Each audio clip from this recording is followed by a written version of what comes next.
The Batteries Included podcast is brought to you with United Chargers and their Grizzly range.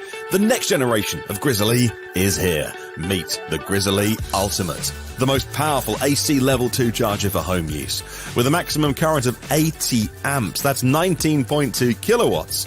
Your vehicle could be charged up to twice as fast as a standard Level 2 and up to 15 times faster than a Level 1. And of course, it's Wi-Fi connected, so you can take control of your home charging, view stats, set a charging schedule, take part in demand response programs, and control your charger remotely. And that joins the lineup alongside the original Grizzly Classic. The Grizzly Duo, designed to charge two vehicles at the same time.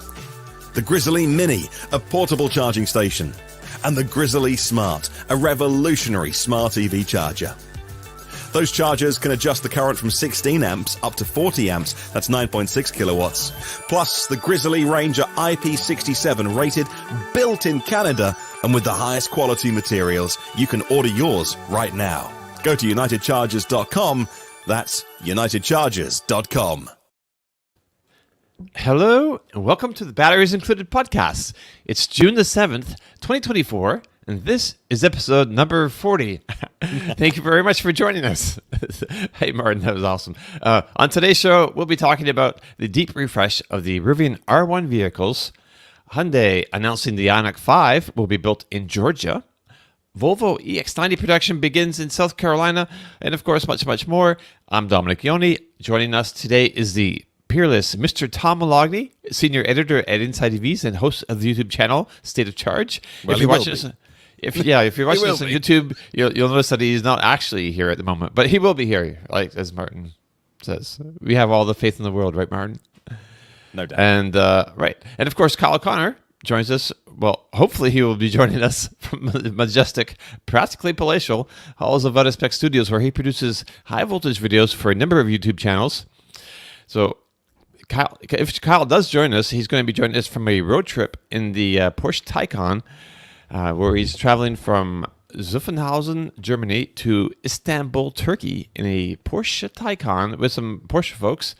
And he'll tell us more about that. But kind of curious what the infrastructure is like that. But and Jordan's with us on live. He's in the Upper Peninsula of Michigan, I believe, driving electric Polarises. Wow. Off-road vehicles. That's cool. So my throat is a little bit. I've been sick this week, so I'm a little bit raspy. That's not even a word. Yeah, you got through the midweek show that we did, battery bargains, finding used EVs, new EVs for not 3 but 4 of our listeners this week. That midweek show available. You can watch it on playback, obviously, anytime. Yes. We try and do it live when we can because we love the audience participation. Yeah, it was great. And engagement, I think they call it. And if you watched last week's or this week's battery bargains, then you'll know that this T-shirt that I'm wearing. Mm-hmm. Hang on. Let me go. Let me go big. There you go. Do it again. Do it again. Oh, look at that. We got merch, everybody. It feels official now. Yeah, it's a lot of me on my big head and the screen. Don't worry. I can do it again all the time if you want. So yeah, we'll be setting up a store. Hopefully next week. I just wanted to maybe try another design. This is like just our main logo across the front, and a nice lightweight T-shirt. But we'll try to get some maybe this slightly less, a little more subtle design. Maybe like the little microphone symbol up. I can't point. Yeah, there it is. Yeah, maybe not even the words. Maybe just the microphones, like a secret, like a secret handshake for those in the treehouse that those not in the treehouse don't understand. So keeping that it would be on cool. the DL. Yeah, or maybe some caps with just the microphone or something, or the that would be very cool. Actually, I hadn't thought about just using that little icon, just like a secret club. Yeah.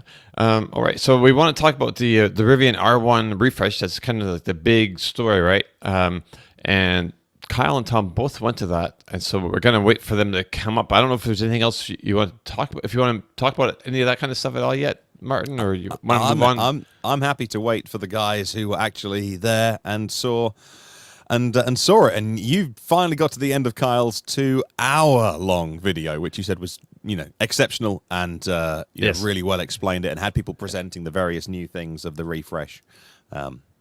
Although my first question is, do I call it a refresh? Because I keep seeing that in kind of inverted commas. Like maybe we shouldn't be called. Like, do they not want us to call it a refresh? I mean, they don't seem they don't really say don't call it. I don't think they've told anybody not to call it a refresh. But and they're all their materials that they were presenting, they second generation, I believe, was the term they used.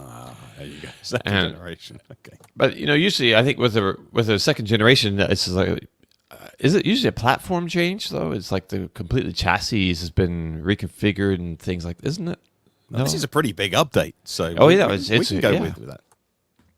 And also too, like refreshes, like a lot of times there's not a whole lot of mechanical stuff going on, but there's a lot of visual changes going on. Just people like novelty, human beings that we like novelty. So if you make the shape a little bit more different, it just introduces novelty, and we maybe more drawn to that than the one we've been looking at for like last 4 or 5 years.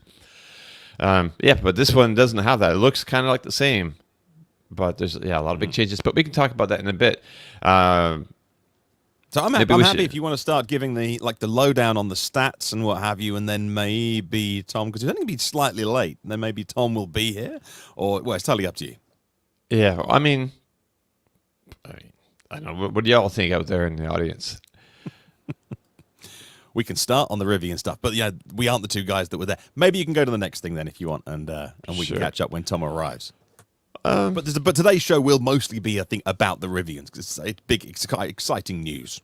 Right. Well, this other piece of news that I really kind of wanted to bring up is this, that the Hyundai had decided to build the Ioniq 5 at its plant in Savannah, Georgia. So I went there a year and a half ago or so to Savannah, and it had just a few vertical uprights. They were just building this huge plant. They call it the Meta plant, META. And it's going to have huge capacity. It's a big deal. It's been in the works for a long, long time. And we just found out it's going to be the Ioniq 5 that they're going to make there. It's like an existing model, which is kind of took me by surprise. I didn't really expect that because they already make it. They're selling. It's been selling in the States for some time. So I thought maybe like the Hyundai Ioniq 7 or 9, whatever they're going to call it, the 3-row version of the Kia EV9. I thought maybe they would make that there, but they're making the EV9 also in the US. So, yeah. Anyway, I just thought it was an interesting decision.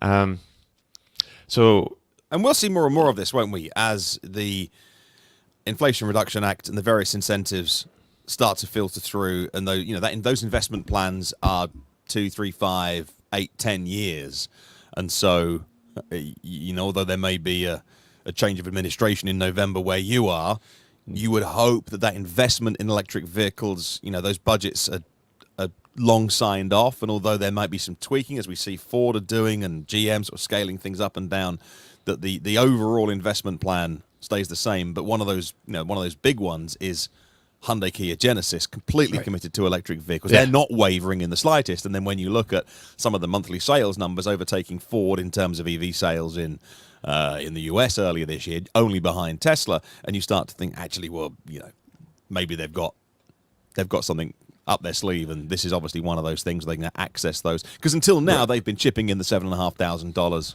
themselves. That hits the bottom line, of course. So it's fantastic news. So they sold 4,449 in the month of May. It's the biggest month ever for the Ioniq 5. And if you extrapolate that out to 12 months, if had that level of production for 12 months, that would be just over 53,000 vehicles a month or a year, which is not like for like a popular SUV model. It's not huge, like 100,000 would be huge. 50,000 is like a pretty decent. But if they can reduce the price, by building it here and people can take advantage of the $7,500 federal incentive, then I think that will really, it will help their sales to lease ratio, because right now they're leasing like an outsized, amount of these, and it'll also help them make a bit more profit, of course, if they domesticate the production of it. Good morning, Tom.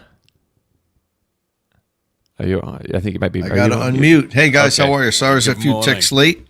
All right. No, we just we're going to talk about the Rivian in a second, but we thought we'd just skip down to talk about the Ioniq 5 being made in Georgia. I'm not sure if there's not any much more to really say about that situation. I don't know if you had any thoughts before we move back to Rivian. No, not really. It's good. It's good to get more domestic manufacturing here. I heard you talking a little bit about sales, that they had a good month or a good quarter, which is their best. Yeah. So, and we're hearing that from, other manufacturers too, like GM had the best month. I think Ford had the best quarter with Lightning sales. And, amidst all this, people are starting to back off EVs, EV sales are waning. And then, 2 months later, the best, we're setting records and everything. So, I think the news of the demise of the EV was a little premature. For some reason, like a lot of the brands have done really good with EVs like this last month or so, but for some reason in the US at least, Volvo sales, their electrified sales are like way down, but they're up in like China and Europe. But just for some reason, like the Volvo numbers are like really weird. Anyway, and they're not selling the EX30 here yet, which I think will help turn things around a bit. But that thing is selling pretty good in Europe, from what I understand. Mm-hmm. Right, but I thought I saw. I'm not sure. You didn't speak to Kyle this morning, right? Me, no. Okay. I was assuming that he was going to be here. I know he's traveling in Europe, but that was why. Not why I couldn't make it on time. But I figured, you'll let him kick in, and then when I quickly turned on, I saw you guys. Like, okay, I better get over there really quick. Dom and Martin need an extra hand over there. It's like me and Kyle were at this big Rivian event, and it's like, I know that's what we want to talk today. Not that you guys can't hold a show, but it's the Rivian's the big news, and the two guys that were there are like MIA. So let's get into it. All right. So we've long been under the impression that the Rivian R1 vehicles, the R1T pickup truck, and the R1S SUV were going to get a refresh. So the Rivian factory in Normal, Illinois, as we all know, was shut down for like most of the month of April to retool for these changes. So now the changes are here, and they're much more expensive than many of us expected. That many of us meaning me. The exterior styling stays largely the same. The bodywork is the same. The lighting sees like some subtle changes, but there are a ton of powertrain changes and software changes. And so the big numbers are $69,900, 420 miles of range, towing up to 11,000 pounds, 0 to 60 in under 2.5 seconds, and a 1,764 pound payload. Of course, not all at the same time or all with the same trim level. Okay, those are all the optimum numbers amongst the different trims and everything. Right, and the top range of the SUV is only 410 miles, not only, but it's 10 miles less than the top range of the R1T. And it's also a little tad slower, 0 to 60 at 2.6 seconds instead of under 2.5. That's if you get the quad motor. Overall, though, it's just like a much better vehicle, I think. And already it was like a pretty damn good vehicle. So Kyle and Tom, you and Kyle are both Rivian owners. So Kyle has an R1T, and Tom, you have an R1S. So before we get really into this, I wanted to know if you decided to get the new one. I know what Kyle has said about this at the end of his video, but not everyone has watched the entire thing yet. It's 2 hours in length, right? But it's like a must-watch. If you're into Rivian and curious about all the interesting details, you got to watch Kyle's video for sure. But yeah, what do you think, Tom? Yeah, interesting. I haven't seen Kyle's video, and I haven't seen anyone's video or read anyone's article on it yet, even though it all came out yesterday.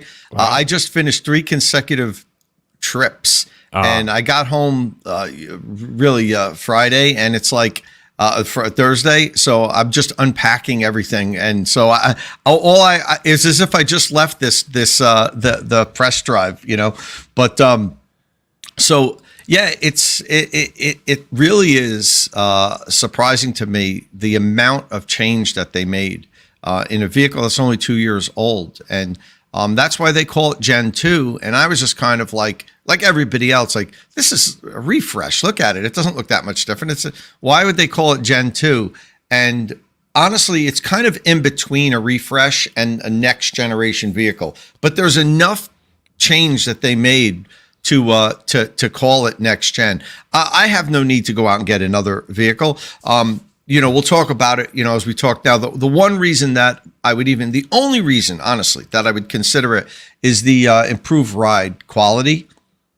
and reduction of MVH, and it's massive. It's a massive difference in in ride quality. Yeah, you guys know I've complained about this on the show many times, and I said the one thing that I don't love about my R1S is the ride quality. Right. And I've said many times, my wife insists when we go on long drives to take the Lightning because it's smoother, it's quieter, it's just a better ride quality, and you would think you'd look at the two vehicles like this pickup truck and then a premium SUV, and you would think, oh wow, that must ride so soft and smooth. It doesn't. It's bumpy. Rivian made a little bit of a difference. They made some software updates that massaged the suspension a little bit in September, and that made it a little better. It took the edge off, but it's still, if you were going to grade it, it's still a D. It might even be a D minus. The current R1S, ride quality. Okay. And this new next generation platform, I think, solidly put it in a B. So it's that much better, and that would be the only reason that I would consider upgrading. Now, yes, there's a heat pump. There's improved electronics. The computer is 10 times more powerful. This new computer that the Gen 2s have can process 250 trillion computations per second. Wow. That's kind of crazy. Those are crazy numbers. And the existing one can do 25 trillion. So it can process 10 times more computations per second. So they're really setting themselves up for next generation autonomy and computing power. So it's huge difference. And the heat pump, of course, I really wish my R1S had a heat pump. It doesn't. The new one has a heat pump system. So there's just so many changes that they made. The only thing that they didn't really overhaul was the looks. So the R1S has a lot improved ride quality. According to Kyle's video, the R1T is not really changed too much. Is that how you feel as well? Yeah, for sure. Okay. And to be clear, I spent, we had 1 day of driving. I spent the majority of my time in R1Ss because I'm an R1S owner now, and it was easier for me to really feel the difference. I owned an R1T for 8 months, but that was a year and a half ago. And there's only so much time. We had 1 day. There's 15 people, getting different vehicles. I did have an R1T out on the track, which Kyle didn't do. Kyle had to leave. He wasn't able to go to Pacific Raceway and run some quarter miles and stuff, which was a blast. But I had that on the R1T and the R1S on the quarter mile track. But yeah, the difference in the ride quality, the R1T was always better than the R1S. Right. And I think the gap now closed.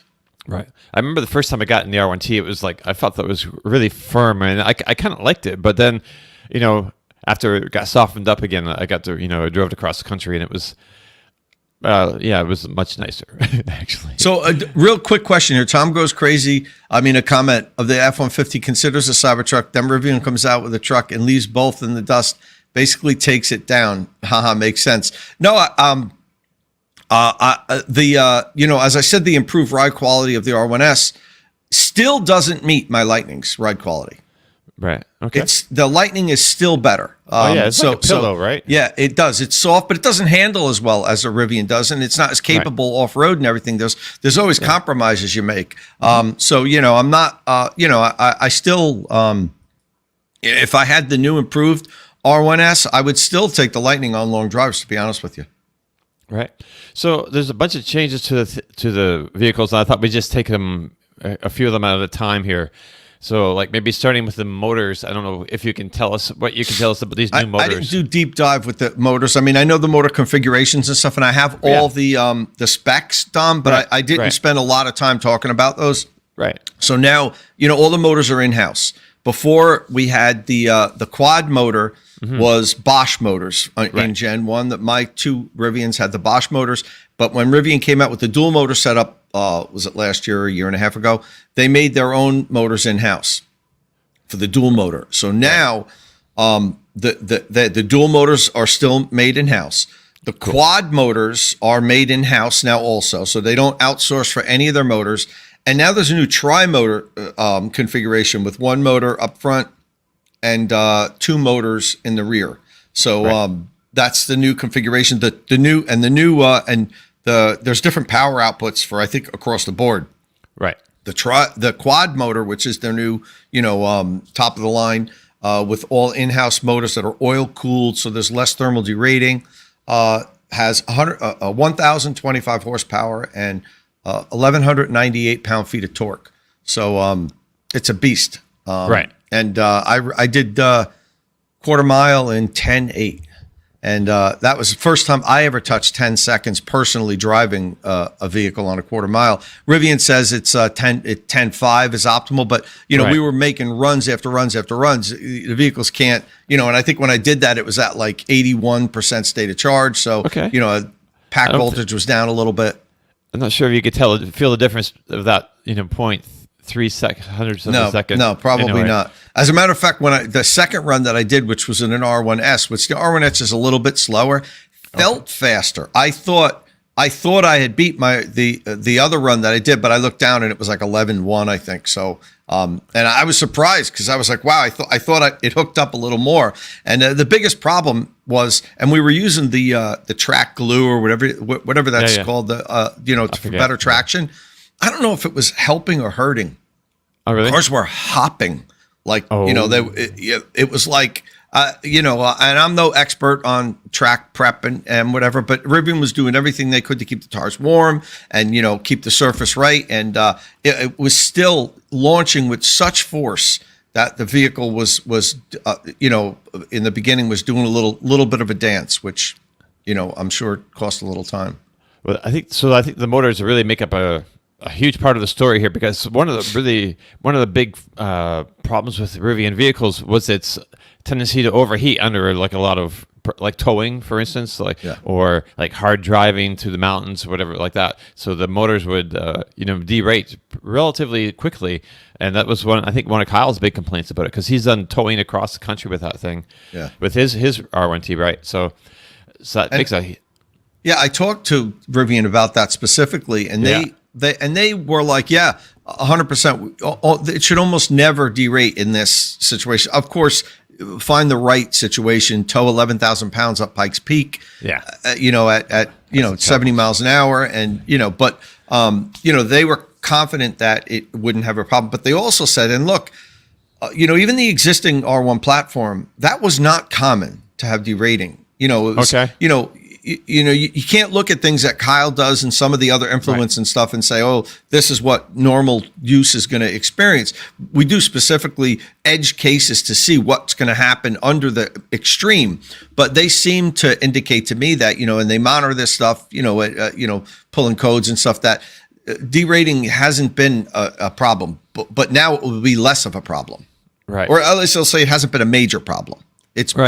It happened, but not really. If you look at a percentage of times, it wasn't like, let's say, the Mustang Mach-E, where owners can get it to thermally derate pretty easily. Right. So, and I think you were talking about the motors themselves. So they had made the single motor units like last year for the dual motor versions that they've been selling. And so they use that, and that's oil cooled as well. So they brought that oil cooling to their new in-house motors for the rear and the front. And those units are a little slightly different too. They were saying the rear motor unit puts out a little bit more. It's got a longer rotor in there. It's like a 185 to this 110 compared to 85 of the front motor. Tom, can I ask you quickly your thoughts on the 3 different options? Because they could simplify it. They could either say, hey, we've got a dual motor. They won't do a single motor version. We've got a dual motor here that's good for most people. Or we've got the quad motor version here that is fire breathing, which you don't really need. But if you want over 1,000 horsepower, the 2.5 seconds, the 60 to 80 miles an hour in 1.5 seconds, like that, the torque out of the motors is just incredible. That overtaking maneuver, 1.5 seconds, 60 to 80, it rips your face off. But they've gone for this all new tri-motor variant. Did they need to do that? Do you think it sort of over-eggs the pudding a bit? Could they have just really simplified the lineup? Did they talk about why they've added this tri-motor setup in there? Good question. So in short, no, they didn't need to do that. I think if I were running things, I wouldn't have done that. And we didn't really do a deep dive into why, but I think it was to demonstrate. I mean, Rivian, kind of much like Lucid, is trying to prove that they are cutting edge tech company, that, you know, they're not just another startup, that they're the best at what they do. And you know, I think the fact that the Cyber Beast is a tri-motor, you know, I think they're like, well, we could do that too. You know, the Tesla doesn't have anything on us, even though they had something already better, the quad motor. You know, I'm sure that they ran the numbers and said, you know, we can. I hopefully would imagine that they ran the numbers and said, you know, we can do this, and it's not going to be too much of a investment to add this, and, you know, where it's going to end up, you know, costing us in the long run. I think it complicates things. Honestly, I think people don't like so many choices. And there's a lot of choices now with this lineup. I mean, You've got, you know, standard pack, you know, large pack, max pack, dual motor, tri-motor, quad motor. Now, they don't all have, you know, once you get up to quad, tri and quad, then you have to get the max pack. Right. But there's a lot of options. And I think people get, you know, a lot of times people don't want so many options. You guys know I owned a restaurant for years. Right. And over the years, I learned to make my menu smaller, because having such a big menu wasn't always the right choice. People, you know, don't want to have to make so many decisions. And the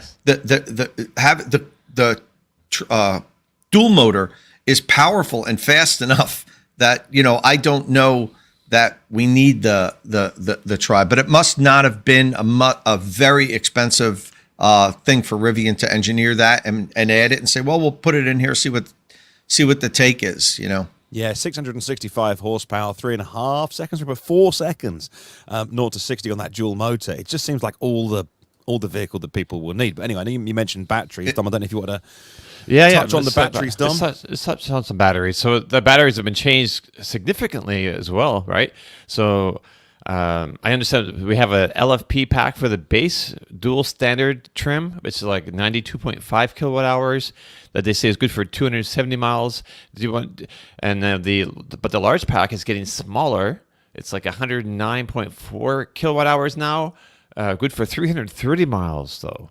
So and then the large pack, the max pack, is 141.5 kilowatt hours, which they say is 420 miles. Which those numbers have all gone up quite a bit, right? So well, it's the same size pack, but the cells are more energy dense now. The individual cells, instead of 5 watt hours or 5.3 watt hours, and I didn't get this answer. I didn't ask the right people. And, you know, as I said, you know, I hate to make excuses, but you're in there a short period of time. There's a million questions to ask. Whenever I get home from these press trips, I always go, oh, why didn't I ask this? I'm assuming that it's actually the same amount of cells in the pack and now that they're even more energy dense, the large pack could actually be bigger, have more kilowatt hour. But I would imagine that it's software locked, that Rivian is specifically holding back some cells. I'm guessing this. I don't know. I'm going to follow up and ask them that, because I don't know why the large pack would have gotten smaller. Right. But it's like 30 kilowatt hours difference now. It wasn't like 10 before, right? Or something like that. Yeah. Well, me and Kyle joked about this, because, you know, Kyle was one of Rivian's biggest critics with this max pack, right, saying like it's not worth it. I forget how many kilowatt hour bigger was it at first. It wasn't much. It was like you got 16 or 18 more kilowatt hour. I forget what was it. I think it was 10, but I forget whatever it was. He was like, "How do you spend all this money and get that much?" So it's almost as if, well, they said, well, we can't make it bigger, so we'll make the other one smaller. So there's a bigger delta in between the two. So I guess I think that's what happened with this. But the question is it really still the same size pack, and they're just software locking out some of it, or are they not putting as many cells in, to make it smaller? Because physically it's the same battery box. So I don't know why it has less capacity. I have to assume they have fewer cells in the large pack now to make it like that small. But then the range, so that makes it lighter actually, which is great for dynamics. But the range is still 330 miles in that large pack. So it feels like. So did they mention how much more efficient these new motors are? Is that what's going on here? They threw a number, and I forget what the percentage was, Kyle. But I mean, Don. But it's not just. Everything adds up to being more efficient. There's no one thing, as you can imagine. The motors are more efficient. It has a heat pump now. They cut a lot of weight out with the whole new electrical architecture. They made small improvements in a million places, and all that adds up to being able to. What was the previous range rating? I think it was 320 for the quad, right? For the quad motor, I think it was 320, and now, but that was with the large pack. Well, I forget. You'd have to compare the dual motor, not the quad, because the quad's different now. Anyway, right. It's more efficient. It goes further, not tremendously farther though. Like if you look at the, I think. God, and I can't remember. I was talking to Rivian about this, about the efficiency, and if you were to compare the same vehicle with the improvements, and it was like 15 or 20 miles, something like that. There's the whole lineup here across the screen. There we go. If that helps at all. Yeah, it's to Martin's point. I think it gets confusing. Right. I don't think it was necessary. I don't think they needed to have the tri. I guess it was a way to get, because there's a big price difference between the dual and the quad max. Right. So I think it was a way to get people into a vehicle that want a little bit more oomph, I guess, and have a little bit more coin than what the dual max costs, but they can't afford the quad. I don't know. So Tom, there's no. Oh, go ahead. I was just going to say there's no price on the quad. I was wondering if you knows what that is. No. Oh, okay. So the TBD. The tri motor is $100,000 basically, and then the quad motor doesn't have a price attached. So I'm 120 maybe. It could be as much as that. I don't know. They just said stay tuned, to be determined. So okay. So Tom, can I ask? This is the question. As I was watching this being presented this week, and all the reviews come out. So new vehicles come out, and all the outlets and the written media and the YouTube media provided their reviews when the embargo lifted. As I was following that, the question I found interesting running through it is, how much do people really care about this second gen? Because they obviously had to present this vehicle to you and to us, the media. But we always try and make this podcast of interest to the EV enthusiast, and often we talk about the industry and the business, and that's why this podcast wouldn't be suitable for someone with a light interest in electric vehicles.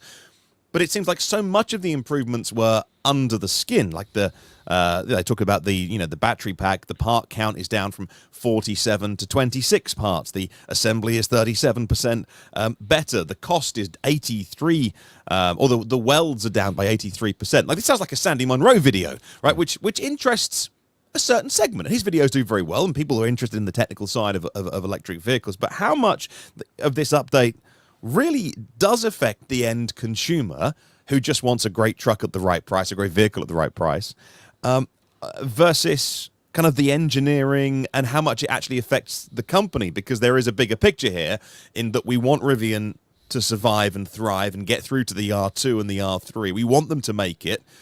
I think we're waiting for Fisker's announcement any day now, unfortunately for those owners, that the party's over. And so we want Rivian to do well, but I kept coming back to, this seems like a very kind of internal update that was important to Rivian, but was it important to the end consumer? I didn't know the answer to that. What do you think? Yeah, no, that's a really good point. And I would agree that the average consumer won't really recognize how much better this second generation is than the first generation. And I kept going back to this, and I talked about it in the beginning. The biggest thing that people are going to notice is the ride quality. And that's why I really harp on it on my video that I do and the stuff that I'm going to put out. Because, if you're, let's say, test driving Land Rover, a Mercedes SUV, and let me try this new company over here, this Rivian. I absolutely know of people that said that, oh, I loved the Rivian, but I took it for a drive and it was very harsh. And I think Rivian has solved that. So I think that's, even though they've made so many improvements on this, the biggest thing that the end consumer, I think, is going to notice on the average end consumer, the non-EV, enthusiast that, knows about heat pump and, wants to talk about, the how powerful this new computer is. But the average person is going to just drive it and say, wow, this drives really well. Whereas before, when they got into an R1S, they might have said, this isn't premium SUV ride quality for me. I feel like I'm getting bounced around. So, right. But I don't, I still think it's really smart on Rivian to invest and make these improvements, while it might not translate to much better sales. What it is showing to the industry and experts and maybe investors that this company is on the cutting edge of tech. They're constantly improving. They send out OTA updates all the time. They in 2 years, this vehicle's only been on the market for 2 years, and they've made an incredible amount of improvements on it. That while you're correct, might not translate to the consumer, does translate to industry. And, people look at this and, maybe says, maybe gives Rivian, like, I know they're losing money. I know they still have a long way to get on solid ground. They need to get R2 and R3 out there.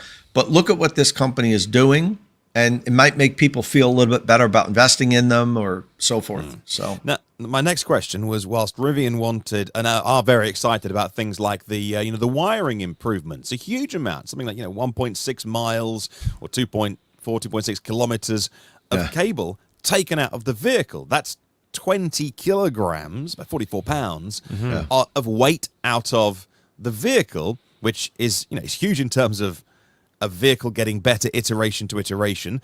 It's huge for Rivian in terms of assembling the thing. But I think ultimately what people will care about was actually with they've got these 10 ECUs down from 17 or something, right. But they're so much more powerful that these visualizations we've got on screen right now just look pretty, and so the average consumer will go, oh, but now the UI actually just looks. I mean, this looks incredible. It all runs on. Yeah, it looks so good. Unreal Engine. Unreal Engine. Okay. Yeah. So then my next question, Tom, did anyone raise this with the Rivian gang? Do you, an existing owner, then get left out in the cold because they've made such a jump in terms of what the software can do, what it looks like, and will this only be coming to the new vehicles? Will the old owners, the existing owners, be supported? Did anybody ask that? Yeah. So of course I did at every opportunity. I actually asked them when will I get this new suspension through an OTA update, but I will be getting this cell shading. This is the Unreal Engine partnership that they made. They call this cell shading. Mm-hmm. It's like a 3D. You could actually take it and twist it, on the screen, and it's a 3D view of it. So, I mean, if you were to pinch the screen now, you could move it up and down and get an overhead view of the vehicle and everything. You can move it around. I will be getting this in about a month. That's what Wasim told me. Yeah. Nice. So I mean, obviously I'm not getting a heat pump. Mm-hmm. New suspension. They're not going to pull 1.6 miles of wires out of my vehicle, which they had all balled up in a bowl, in a big copper ball at the event. And you said 10 units. That it's actually, there were 17 ECUs, and now there's 7, and they're all domain specific ECUs. So you don't have wires crisscrossing across the vehicle going to just specific ECUs that just control that one item. Let's say, they've got bigger ones that control multiple things. So, and they had the whole layout for us, showing how they did. There's one more camera. So there's 11 cameras now, and there's 5 radars. So it gives you a 360-degree view. For those watching on the screen right now that we're showing, my Rivian can't show the vehicles behind it, or even like those 2 vehicles on the side. I don't see that. I get the vehicle's in front of me, and then I think it's like a 100-degree angle on the sides that I get them, but nothing level with my vehicle or behind. And now you get that. This new computer and the new 360-degree software can do that, which is necessary for furthering self-driving efforts. Right. They call this. I think they call this whole suite of sensors and things the Rivian Autonomy platform, basically. So they have like big autonomy ambitions, but I don't know how. So that was. I don't know if you want to finish your thought here, but after you finish your thought, just maybe tell us how you thought about the ADAS system, how it functions now. So Kyle did a lot more on the ADAS than I did, to be honest with you. I was going off. I drove off road a lot more than him. Like I said, we had to pick our poison. We had one day like 4 hours with the vehicle, and I didn't really use it that much. I'm not a huge fan of my current system. It works okay. From what I got from the people at the drive, because I talked to the other journalists, they didn't seem to feel like it was that much improved. Right. But don't forget, Rivian's putting this out now. It has the new computer. That's only going to get better. That iteration after iteration, they might not have, let's say, upgraded the software completely now to match what this computer can do. That's going to happen in iteration after iteration. Yeah. Yeah. Basically, but that's kind of what Kyle was saying in his video too. The ADAS wasn't like that. It wasn't super great right now, but he does expect it will become much better in the future because they have all, the full sensor suite, and it's all kind of the platform is kind of ready to go. They said it can see 3 times further than the existing system. 4K HDR cameras, much better with high contrast environments. I felt like so much of it they've paid attention to the criticism around Tesla and observers noting this week that Elon Musk saying that soon it'll be 1 year between interventions. He's so confident in their system, but Rivian pointing out actually that our cameras far higher resolution, far better at those kind of high contrast environments when entering tunnels, leaving tunnels, and sort of low light conditions, fog, nighttime, things like that. So they obviously didn't mention Tesla.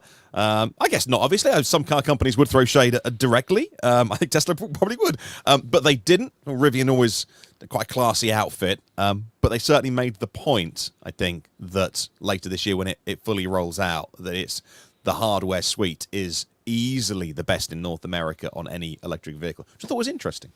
Yeah, there you go. Hey, before we move on too fast, John Check asked a question a little while ago with a $5 super sticker or something. Oh, John. He asked, excuse me, Tom, what's up with the heat blankets on the tires of the Rivians? So yeah, they had the heat blankets. So when we were in between runs and when we stopped for lunch, they had these heat blankets on the tires to keep the tires warm. So that once we started doing some more quarter mile and 0 to 60 runs, the tires were warm. You want nice warm tires. If you ever watched people on drag strips, they'll usually smoke the tires for a bit to heat them up because for better traction. So we couldn't you can't do that. So they had these heat blankets on the tires. We made 2 separate runs. First, we did 0 to 60 runs. Everybody had 1 or 2 chances with either each one of each vehicle. Not everybody got to do that because of time constraints. And then we broke for lunch, and then they put the blankets back on, and then we all did the quarter mile runs. So that was what those blankets were, to keep the tires nice and toasty, so we got good traction.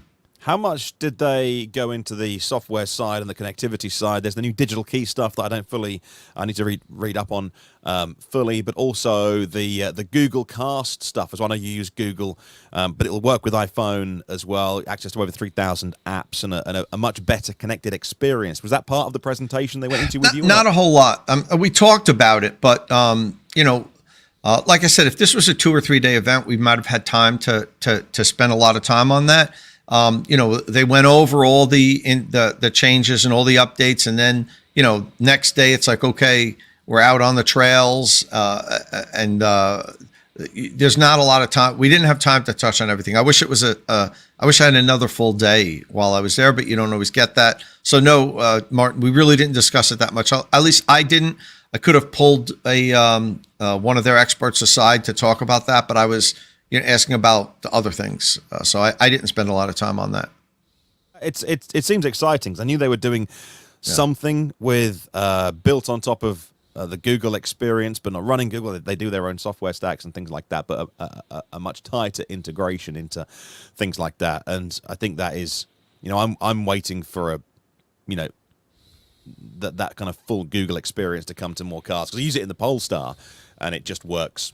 It just works brilliant. But that runs on Android Automotive, or is that what it's called? The full VAT version. And so, yeah, I talked to Wasim about it a little bit. I don't remember if I talked to him just one-on-one or on camera. I do have a video with me and Wasim sitting in the vehicle going over the UI. So that's going to come out next week some point. And honestly, I don't remember if that was one of the things we talked while I was on camera or just something that he and I talked about on the side. So once I unpack the videos, you'll know if I have it on camera or not.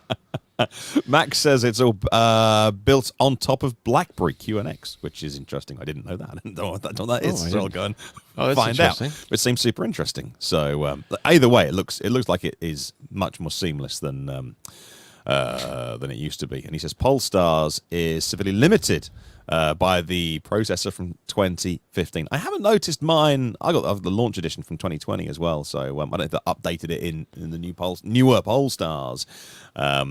But yeah, in terms of the NVIDIA stuff that's going inside the Rivians, I think one of the quotes they said was, this will easily be the most, for people who buy this vehicle, easily the most powerful computer they've ever owned, and it's in your vehicle, which is it's so much crazy. more important now to put those powerful processors in vehicles now. It's like super important if you want to give consumers the experience they kind of begin to expect. Yeah. They had a comparison chart on like computing power, like the average new top of the line cell phone, the average desktop, the previous generation, with bar graphs, and it was just like off the charts. It was like, a new, top of the line desktop computer, I think can do like 40 trillion computations per second. And this is a 250 trillion. So It's like, and that's like a high end, desktop computer. So it's they set themselves up for the future, and that's what they told us. While we're not currently able to use the system to its full capability, we will be able to moving forward. So we're putting it in now. If I can ask one more, Dom, if I got time. Yeah. Just a quick question to Tom, I guess, million. Well, there's stuff on the show to talk about. It's not Rivian. $1 million question, or maybe that should be $11.6 billion question, because that's their current market cap. Their shares are around, stocks around $11, $12, down from where it was 112 or something. So, they, like many, have taken a kicking. And I'll come back to what I talked about, Tom, which was the bigger picture, the company, the survival, the thriving that we want Rivian to get to. And there is a lot of excitement around R2. And did they talk about how all of this news that we've just discussed relates to because whenever we do a Battery Bargains midweek episode, we often get an email saying, hey, I've got a reservation in for the R2, but what do I buy in the meantime? There just seems to be so much excitement. Did they link all of this to the future survival of the company and just getting better at making as an automaker? Not really. Interesting. I thought they might have put this in the bigger picture context of this is a direct lineage to the vehicle that's coming. But interesting. Not it doesn't need to be. The one thing that I will say, and I go on, I've probably been on 50 or 60 like first drive events over the last 10 years. Companies never talk about what's not available to sell today. Right. They don't want to talk about, what's coming next year, because they want you to buy this now. They don't want you to say, I'm going to wait for the R3, So, they talked about how their commitment to constantly improving their vehicles. They're not going to put out a vehicle and then 3 years later, give it a new fascia and some new interior design and say, okay, that's our refresh. Like they're going to constantly improve their vehicles substantively, so, and this was a huge improvement. So, right. Well, that's interesting. Maybe we should talk about something that didn't improve very much. Actually, the thing that's, I don't know. So charging, you must be talking about. Meet my friends charging. Right. So yeah, this is kind of man. It's really where Rivian really, because they've got so much of this thing nailed down. Right. Everything is like so good. Like you look at the interior, the quality of the materials, of the design. It's so good. But the charging is not great, right? What's going on with that? It's not great. It's passable. Right, okay. Kyle and I talked about this, and we're like, it's just barely passable. It's like, the 10 to 80 is like 40 minutes, something like that. Right. 41 minutes. So it's just, it's just short enough that you're not getting annoyed, I think, most people at least. But it would be great to get that 10 to 80 done in 10 or 15 minutes quicker, I can't really knock it too much, Dom, because I talk about how on all the road trips I go on, and my Lightning's almost identical. The 10 to 80 is like 42, 43 minutes. How when I go on my road trips, it doesn't bother me. It's like it doesn't seem to be an excessive amount of time, but I'm not in a rush. I'm not working, and I need to stop 3 times along a trip to make that 800-mile trip. But if, I would contest that if people need to do that frequently and time is of the essence, that maybe you shouldn't get an EV, you should get a different vehicle if that's really the case. But, we talked about that.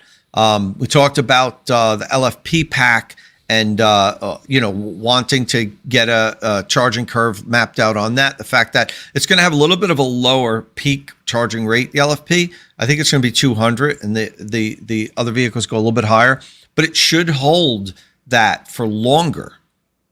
So it might actually be might be the best DC fast charging Rivian. We don't know yet. It has potential to be. But be interesting. I've already been very vocal about my request to get a long-term loaner with the dual motor LFP.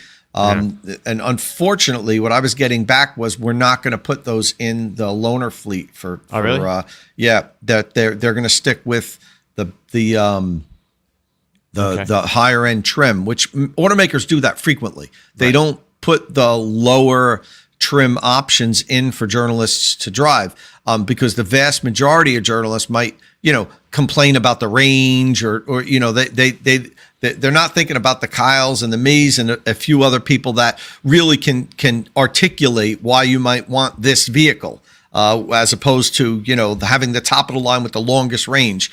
But in any event, one way or another, I'll get a hold of one, even if it means renting one or borrowing from a follower. When these are out on the road, I'm definitely going to do a charge recording with the LFP pack.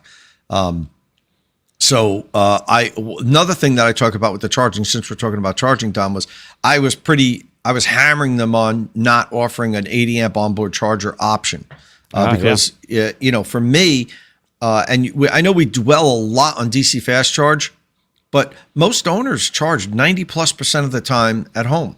And especially, people that have premium electric vehicles like this that are $80, $90, or $100,000, those typically aren't people that live in apartments that, have to street park and maybe rely more on public DC fast charging. These people, these vehicles are tucked nice and neatly in their garage from the elements and everything. So I was disappointed that it's not even currently on their roadmap. Put it that way. There's no current plan to add a 80 amp onboard charger as an option. And Mark Norman posted 48 amp has been far from me. And you're right, Mark. It is fine for most people. 100%. It depends on how much you drive each day. When I first started driving electric vehicles for years, I plugged my EV in every night. And these were shorter range EVs. You had to plug them in every night. But honestly, now that I have long range EVs, I don't charge them every night.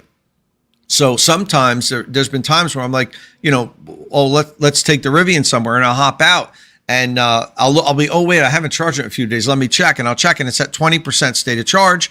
And now that means I have to take the Lightning, because if they're both at a low state of charge, I could pull the Lightning in the garage, plug it into the 80 amp charger. In a couple hours, I've added, over 100 miles of range. And you just don't get that with the 48 amp onboard charger. It's a nice option to have. It's not necessary, but a lot of things that we get on these premium, expensive electric vehicles aren't necessary. But it makes the ownership experience better. And I think it should be an option.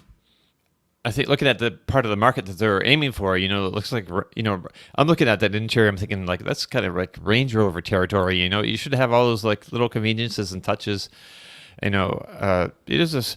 So this is a pretty nice refresh. They got so much right, and they fixed so much. But they've there's still some little issues. Like they fixed the phone charger.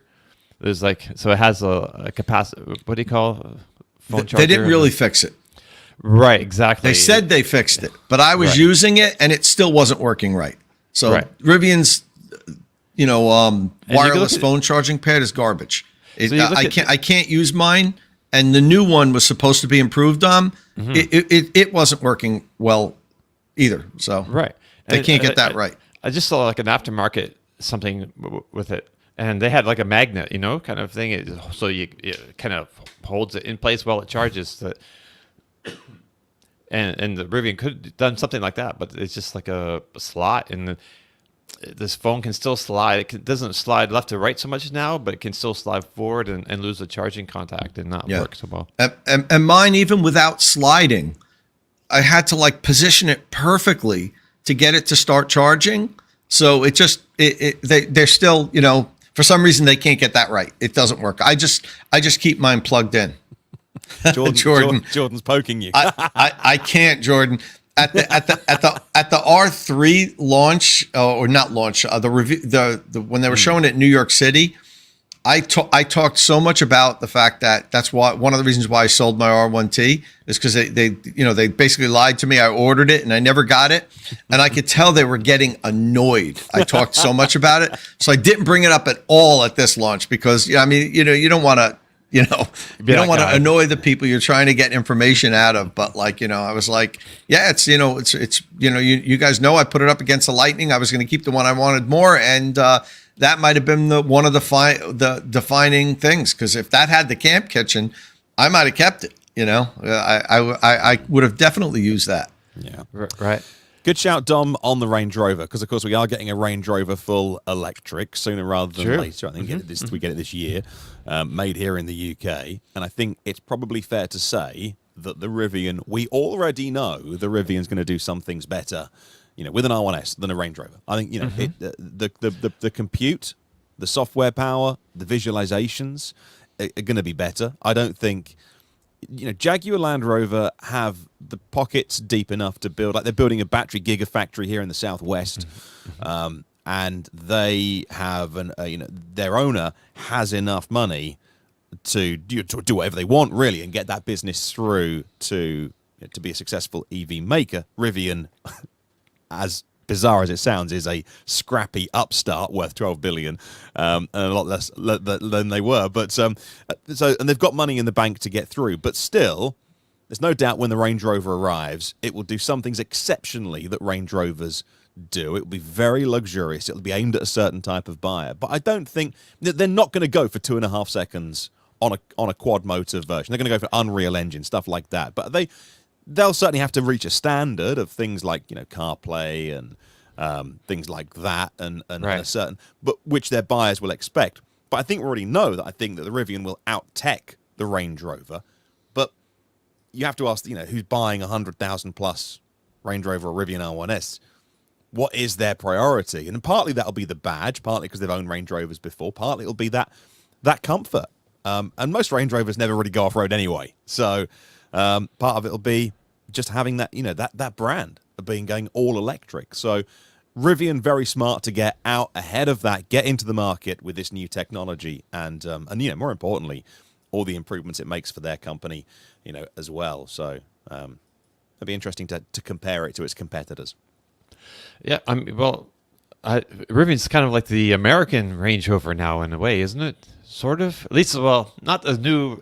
So that when I think of Range Rover, and I have two different images. Where I think of the historic image of Range Rover, with like the big off-road kind of luxurious things. But like now Land I think Rover, of but now I think of I watch some British TV dramas or whatever, indie cop dramas. They always have like the high end Range Rovers, HSEs chasing down, coming from I don't know the British constabulary terms exactly, but they figure prominently, and it's more of like an urban beast. It's not really for going off road so much as it's just, I don't know, looks intimidating. They're all blacked out always. And I don't know what I'm saying anymore, but Simon says factory, Martin. Gigafactory of Tesla marketing. Interestingly not. The word Gigafactory existed before Mr. Musk used it. Yes, Gigafactory was a thing, but like many things that his critics would point out, he in a kind of P.T. Barnum kind of way, he was able to grasp onto that, and I think it became known as a Tesla thing. Right, definitely popularized the term as a... He popularized it's a kinder way. Dom always has the kindest turn of phrase. He popularized the phrase. He did. I mean, it just feels like accurate. So a bit like casting of things. That's been around a long time. He didn't invent that either, but gigacasting, or he popularized the phrase. Right. But actually, I do feel like they've really opened up, the automotive. Like, just speaking of casting, like those large castings, like this is one of those things that Tesla started doing it, and all of a sudden Toyota's doing like not quite as a big a version of that, but they're also talking about They're using actually his language, giga casting, and talking about their version of it, and then other automakers as well have been using it to reduce parts counts. Yeah, but anything else about the Rivian that we wanted to mention? It's got an electrochromatic glass roof now. Is that an option? Do you know? So it's standard on, I believe it's standard on tri-motor and quad motor. Okay. And an option on dual motor. That makes sense. That's pretty cool. So I got to play with that. It was pretty cool. Worked really well. Tell us about it. I wish I had that. Yeah. So it's got the electrochromatic roof where the roof, the glass panel on the roof looks the same as my R1S and R1T did. It already has a lot of UV protection. It filters out a tremendous amount of UV.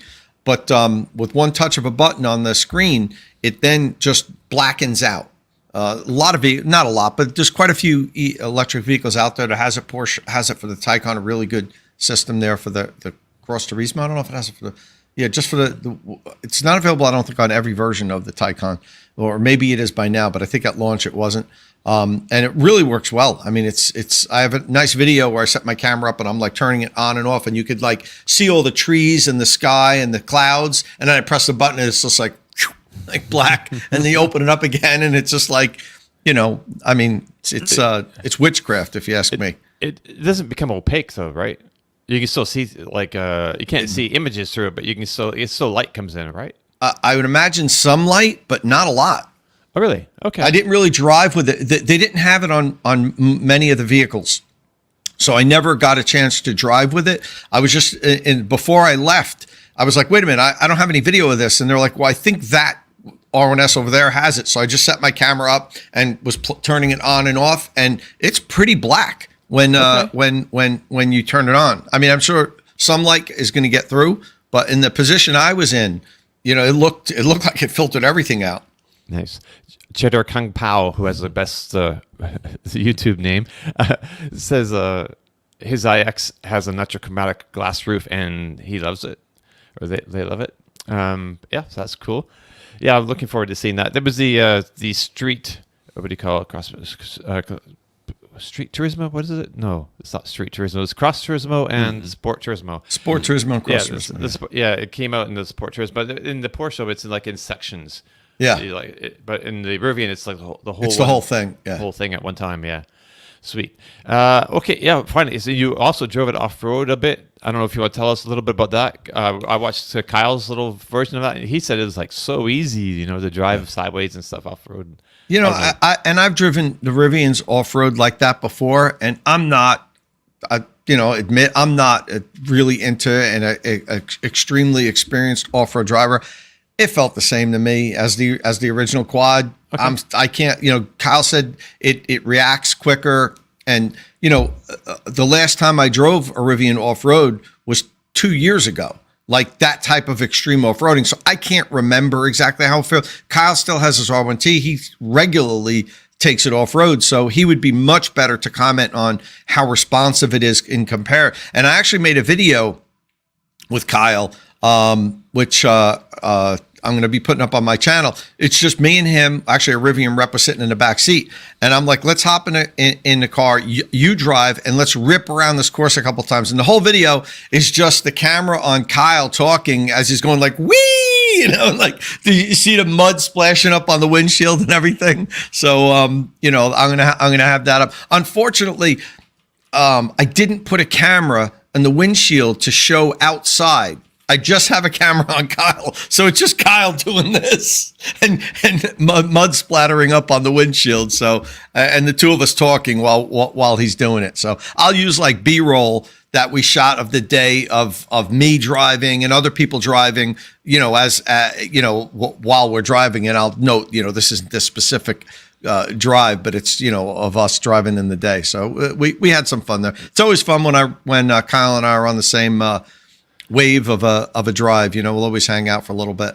Yeah, I really wish I could have gone with you all. That looked fun, and I could see watching Kyle's video. I could see a few people I know as well, like some of the other journalists. And well, I haven't seen them in a while, so it'd be kind of, man, it would have been nice to go. And that was neat that you're both at the Dirtfish track as well, because Kyle was just there like a week or two ago for the Ford Mustang Mach-E Rally. Yeah.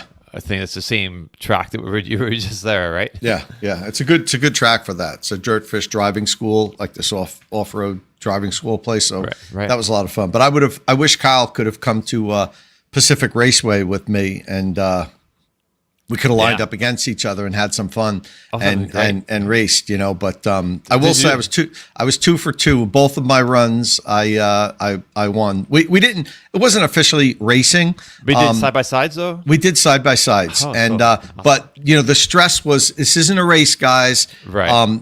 Because what happened was the car was telling you what your time was. So let's say you launched half a second after me. Like, the lights came down, and when it was green, we went, but you had a bad launch. Your time still could be better than mine. Right. But what I'm saying is, I crossed the finish line first both times. So. They can say it's not a race, but you know how guys are competitive like that, it's a race. Yeah, if you're on a quarter mile track and you're lining up against somebody and the lights are coming down the tree, how are you not calling that a race? Right? Oh my God. Okay. So anything else we want to talk about Rivian? Anybody out there have any more questions? All new wheels and tires too.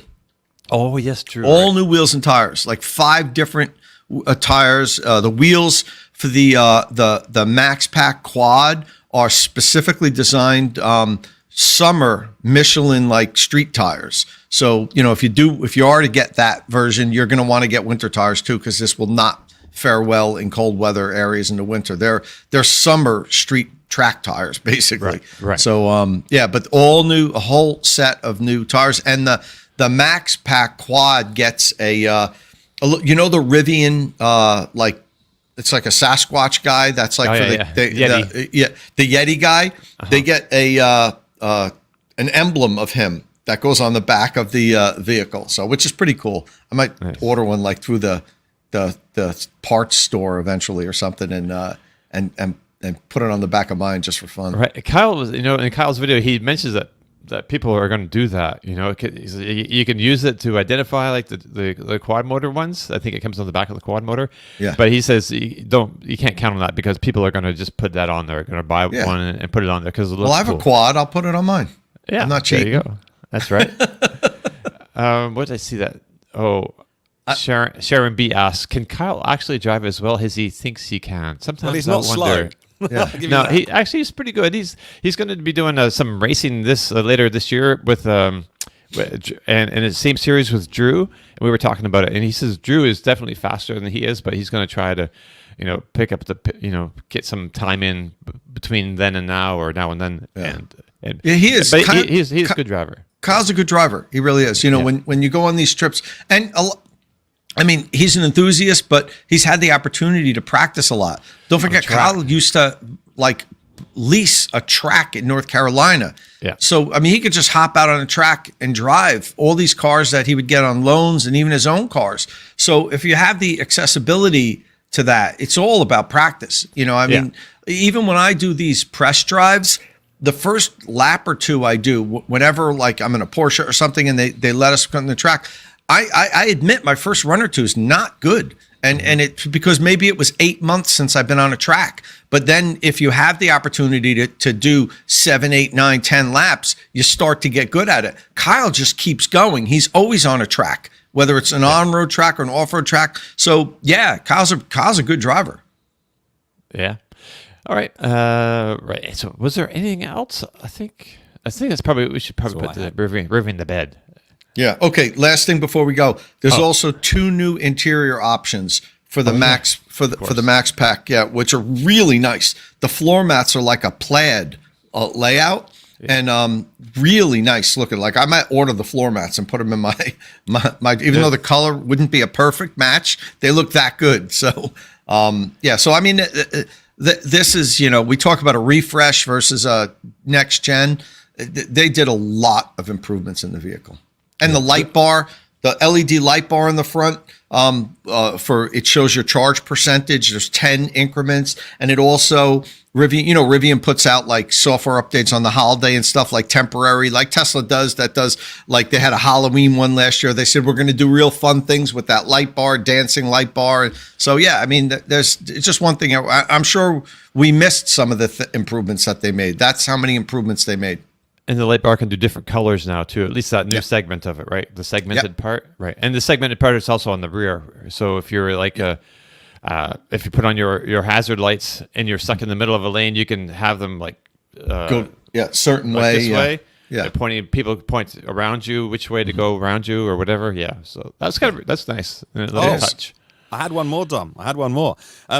Tom, you missed on our midweek, because obviously you were working at this event. Dom and I did a midweek show, and somebody asked on Battery Bargains for some car buying advice, and they're like, what do you think? I can get a stellar deal right now on a 2023 Rivian, either whether it's existing stock, they're offloading or whatever, or should I wait and get the new refreshed one that's going to be a lot more expensive? I don't know what lease deal he was looking at, but could get a killer deal. Do you think it's a night and day difference? Would you say to somebody, look, if you can get an amazing deal, the existing, the one pre-refresh is still very compelling, or do you think it's enough to say, spend the extra, you'll thank yourself?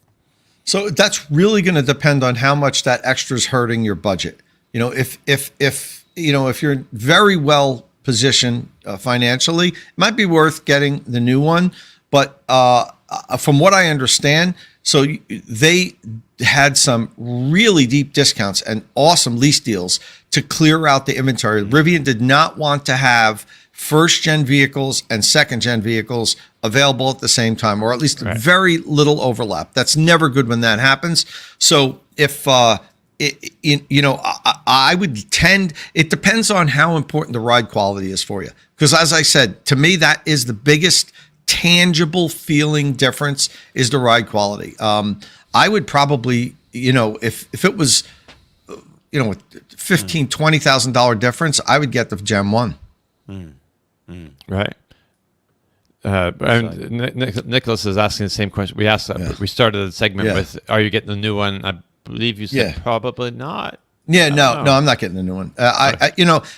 To me, the ride quality is the biggest thing. And can you imagine what the hit I would take on that? With it'd probably be like a $30,000 loss to have improved ride quality. Of course, I'd get all the other little things, but no, that's a lot of money. I'll be keeping in mind. I only have like 8,000 miles on it. It's still like a brand new vehicle, so I'll be holding on to it. Right. It'd be interesting to see how the market reacts to like the used market, the secondhand market. Yeah, could push it down. Could push Yeah, it down. I'm wondering if because it was just above what was it, closer 50, up in the high 50s and 60s. You know, they get 50s, used, so it'd be kind of nice to see that come down a little bit into the 40s. Yeah. Wow. I mean, mine. 40s. When I got mine, the MSRP was like 96,000. Yeah, it's a lot. Yeah. So I mean, you know, I can't imagine what the beating I would take, you know, on the on a trade-in. No. But yours was celebrity owned, so you know. Yeah. All right. So Sign the dashboard. Yeah, exactly. we have a couple of news items we can talk about, but Tom, you also put a video out yesterday that advises people which of the 3 different NACS to CCS adapters that you've tested, which one people should get now. So what's your final conclusion on that? So, you know, I as I often do, I leave the decision up to the person. I try to present all the facts, offer my opinion on usability. I talked a lot about the Electron problems with the recall and the fact that even some of the new Electron adapters that they're sending out after the recall, customers are having the opposite problem with. Now, instead of it pulling apart too easily, they can't get the NACS adapter out of the inlet. So, you know, I talk a lot about that. I don't think that's going to be a long-term issue, to be honest with you.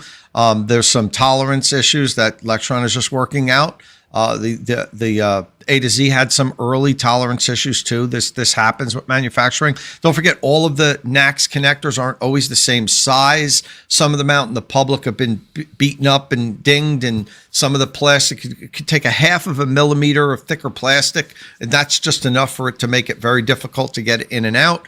And I just basically put up a comparison. I put a spec sheet on all 3. I talk about price, about the voltage, the amperage that they all can put out, some of my heat tests, and you know, I basically leave it up to the person at the end. But I let people know that, you know, you can't get the Tesla adapter. That would be a very easy solution. If that was available and you could order it on Tesla's website and get it in a week, you know, I think it would be easy to lean towards that because it's the adapter that's proven now, but that's approved now.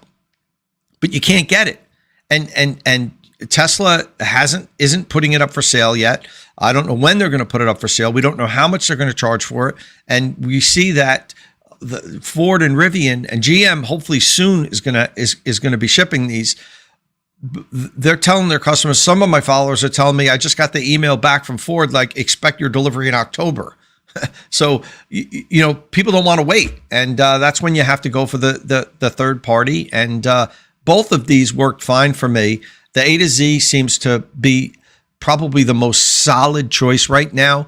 Once Electron gets their manufacturing really completely ironed out, I would put that on the same level as the A to Z. It's really I know they've had problems with these tolerances, with it either coming loose or pulling out, but get a hold of one and feel it. It's a very well made connector, and you know, once their contract manufacturing gets ironed out, which I'm sure it will, I feel comfortable recommending it. I have discount codes for both of them.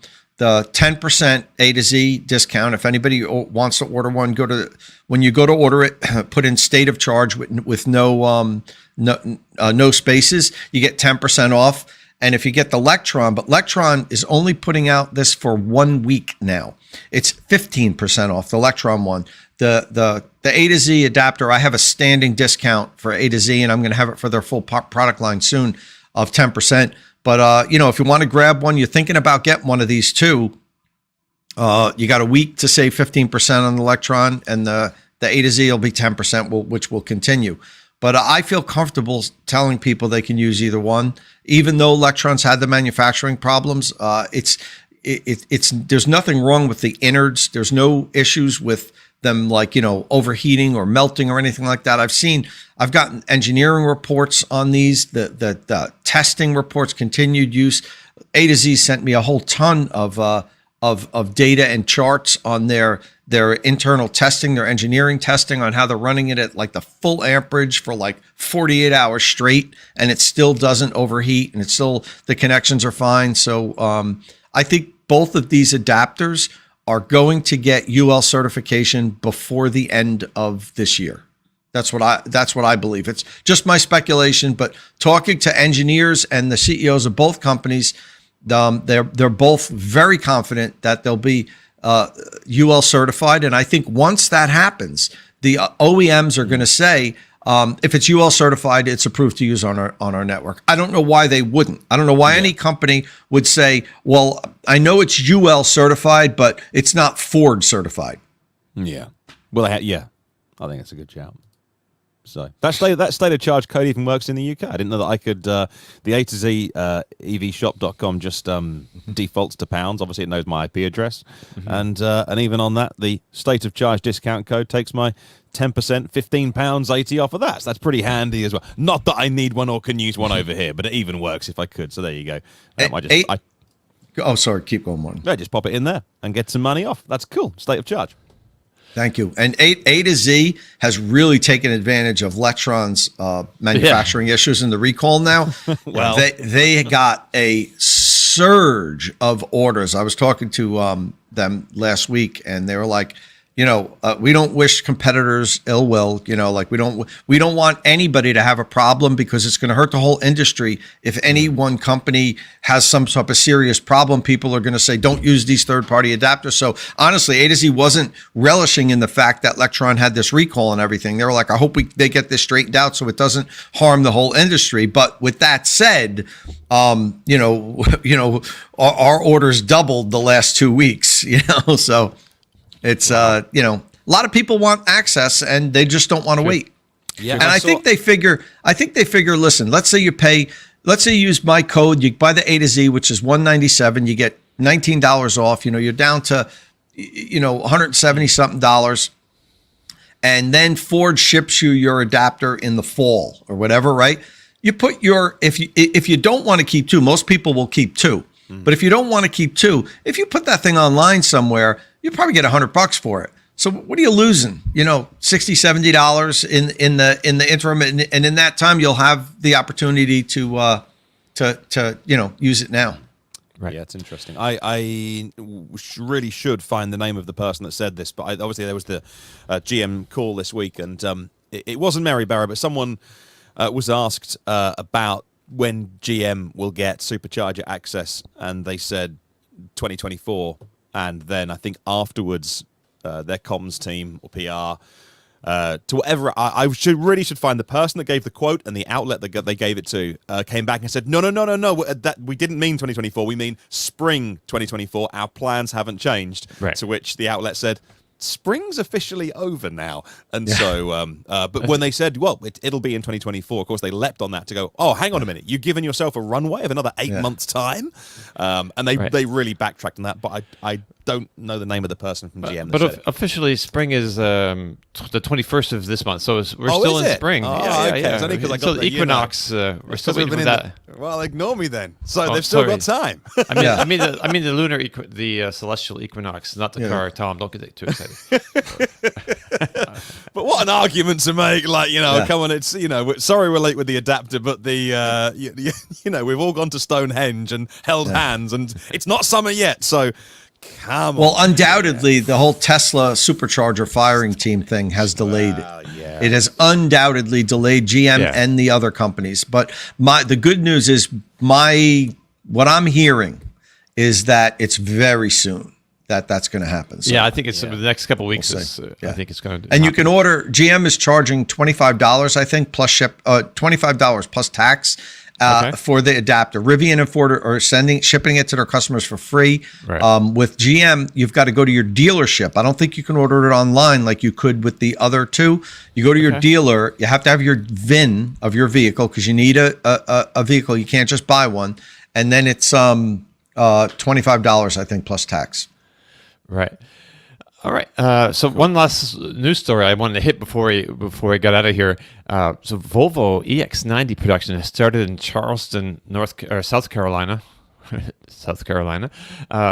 So yeah, there's but and that's pretty interesting. I'm not really sure what we think about the EX90. Has anyone driven the EX90 yet, Tom? No, not me. No, I don't know of anybody. Yeah, kind of waiting on that one. It's a bit of an odd vehicle. It's a it's an expensive SUV, and there's a bunch of those out there now, right?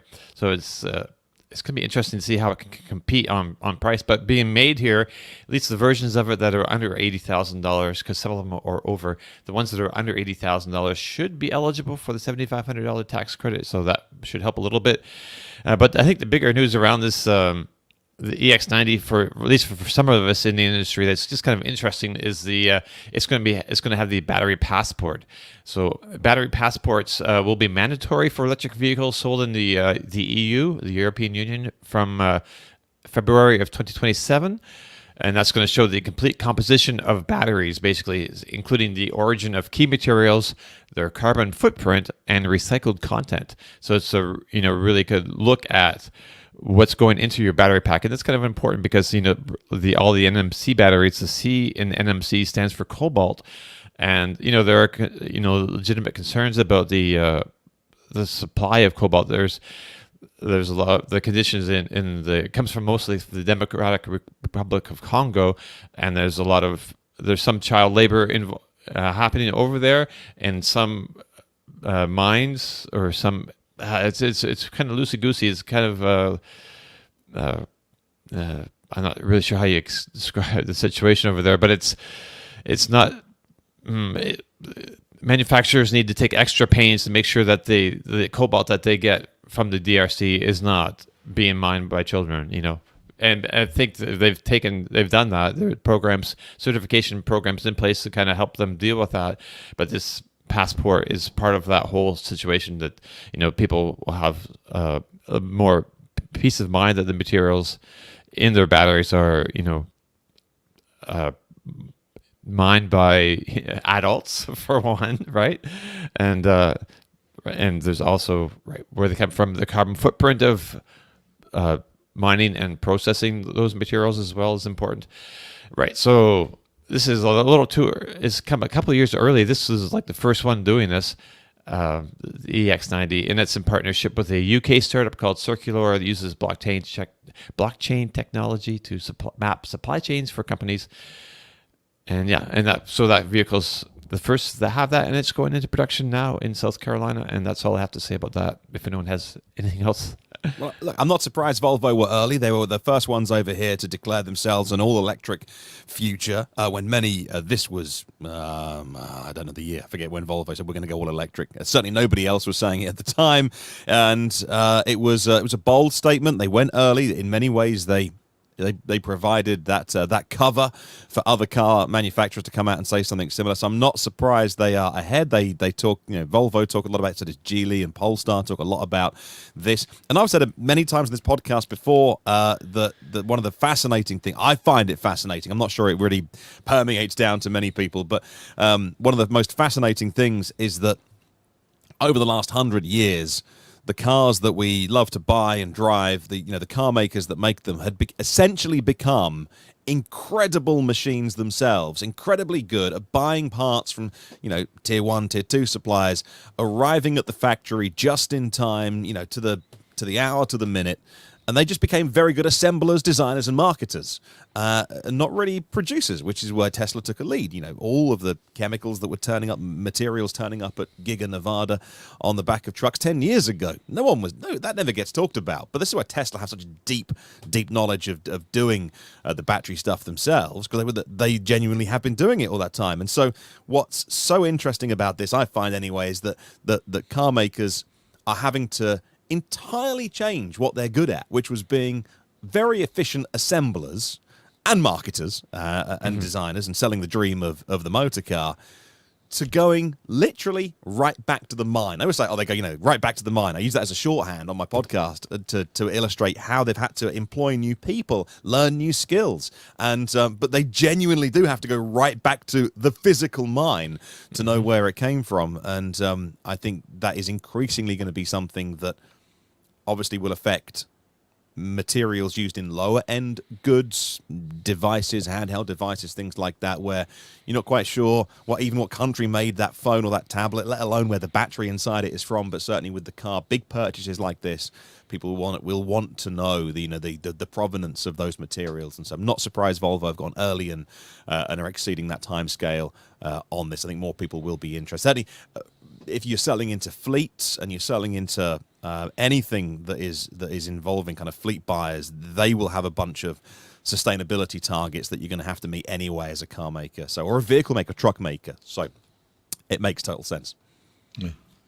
This is footage from the factory. Yeah. So EX90 in production. It's dead exciting. Wow. I haven't really seen that much of this car, actually. It's late, but that's fine. No one was really clamoring for it. But when it arrives, it'll have a buyer. Okay. Was that Tom? The XC90s are great vehicles. I've driven nice. plenty of them. I mean, wonderful vehicles. So hopefully the electric version is even better. Yeah. So I have one little other news piece that I wanted to mention. And we have time for real quick. Go for it. Yeah. So NIO, which is the 8th biggest EV maker in China right now by sales, has gotten permission. They have got the regulatory nod, they say, for a third factory in China, and that's kind of a big deal. For a while, they couldn't. NIO couldn't get permission to build its own factory. It had to contract out capacity from an existing automaker, and that kind of really held them back for a while. So but now they've got their own factory. Now they've got a second one. And it's really blossoming as a country, as a company, and it's really helping them out there. And now they're about to launch a third one, and this third one is for a new affordable car brand. NIO is a luxury or a premium brand, and so that a lot of car manufacturers in China they're sprouting brands like branches, basically. It's kind of an interesting phenomenon over there. But so NIO has its own affordable car brand that's launching now. It's called Onvo, ONVO. And so that's what this new plant is supposed to produce, 600,000 unit annual capacity. That would boost the total approved production capacity to 1 million cars, which is almost on par with Tesla's massive Shanghai plant. So I just thought that was kind of a neat. It's a Chinese market. It doesn't affect us too much here in the U.S. yet, but I think all these things will, and I think it's important to keep an eye on what at least the major players in China are doing. And it may only be the 8th largest Chinese manufacturer, but I feel like it's got a bigger presence outside of China. It's one of the brands that we talk about, like with BYD and NIO, basically Xpeng. What am I missing in the third one? I think Leap Motor is going to become bigger now with Stellantis' involvement in that brand. But yeah. All right. Yeah. Well, NIO certainly has brand recognition more than most of the Chinese brands. People have been hearing about that for a while. So, and they make really high quality vehicles. I've driven them in China, and this was a few years ago, and they were high quality back then, and they're just getting better. So the Chinese automobile industry is about to really explode, and we've talked about that before. We need to get you over there sometime again soon. Yeah, I had the opportunity to go a month or two ago, and I just couldn't fit it in. Maybe in the fall, I might do a Beijing to Shanghai drive, which is long. It's like from New Jersey to Florida, I think. If you wanted to compare the length. And just kind of see if I could figure out charging and all that stuff. But I have to plan that for the fall. One other thing I wanted to point out really before we go, I know we have to go. I know I've talked to you guys about my possibility getting a Tesla Cybertruck, and I had the opportunity to get one in the very beginning, but it wasn't my reservation. A friend of mine reserved one like the minute it became available. He didn't want it. He asked me if I wanted it. But then I told you guys I always had my own reservation, but I didn't reserve it until about 3 months after you could reserve it. So I figured I was way deep down the queue. I mean, when I reserved it, I think it was in January or February of, I guess, 2020. When did they reveal it? In 2019 or 2018? I forget. It was in November. I know that because I was in China when Musk had what was on stage and everything. I was in China with NIO actually then. But I know it was in November. and I reserved mine in either January or February, so like 2 or 3 months later.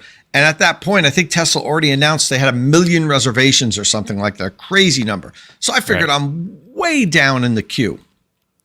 Last week, I got my email. Your reservation is up. Is time to configure your Cybertruck. So that goes to show you how many people have passed. Right. If I can order now, and I was more than 1 million deep when I made my reservation. I don't know how many Cybertrucks Tesla has sold yet, but I mean, it can't be more than 10,000, right? I mean, it's got to be just a couple thousand that they've put on the road at this point. Somewhere in that range, let's say, and they're already, they're already offering me to reserve it. Now, I'd imagine a lot of people drop their reservation, not necessarily because they don't like the Cybertruck, but I think it's because of the pricing that, right. Well, I mean, eventually, supposedly you'll be able to get it at a lower cost. But like, for instance, when I reserved mine, I wanted the dual motor. I think what was it, $69,900? I think they were saying what it's going to start at. Mm-hmm. So now if I get one, it's got to be $100,000 Foundation Series. Yeah. So I think a lot of people, it's not fair to say all these people decided they don't like the Cybertruck anymore, because that some of them did, I'm sure, because not everything that was promised was delivered. But I'd imagine a lot of people said, I came in for a $70,000 truck and I was stretching my budget at that point. Now it's $100,000. I don't, I'm passing. But my question is, and I don't know this, maybe some people know, I can't punt my reservation down the road for that lower one to be available. I guess if I, at this point, say, no, I don't want this, that's it. I lost my place in line, and now I can't get the lower priced one, when it's available, if I wanted one. As I said in my video, I'm still very happy with my Lightning as a daily driver. The only reason I'm even considering it is for content, because it's content gold. And, the fact that this is my business, I can accelerate depreciation on it. And I end up not losing a lot of money. If I buy it for $100,000, sell it for $60,000, 2 years later, with the tax savings and everything, I haven't lost a lot of money, and I've made money making videos and stuff. So it's the only reason why I'm considering it. I'm very happy with my Lightning, but now I have to decide. And I even said in my comparison video, if you remember at the end, I said, my reservation probably won't be up till the end of this year or maybe the spring of next year. That's what I was expecting to get called, not this soon. Mm-hmm. And so now I've got to figure out what I'm going to do. I'm probably going to pass, but I'm still figuring out how this will work with depreciation and everything, if it's worth me picking it up. Man, I got to say, if I had the choice right now, I'd definitely be Team Rivian. I think, before, Cybertruck never really appealed to me that much anyway, but just, it feels like it just didn't really, it failed to launch really in spectacular fashion like we kind of thought it might, Yeah. And a lot of people are posting the content's already saturated.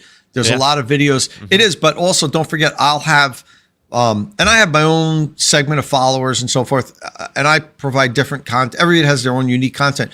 And I would be living with the Rivian R1S, the Lightning, and the Cybertruck. I can make some really good comparison videos with all three, range tests, charging comparisons, functionality, things like that. So there's plenty of stuff I can put out. I think that would be interesting enough, even though it's saturated.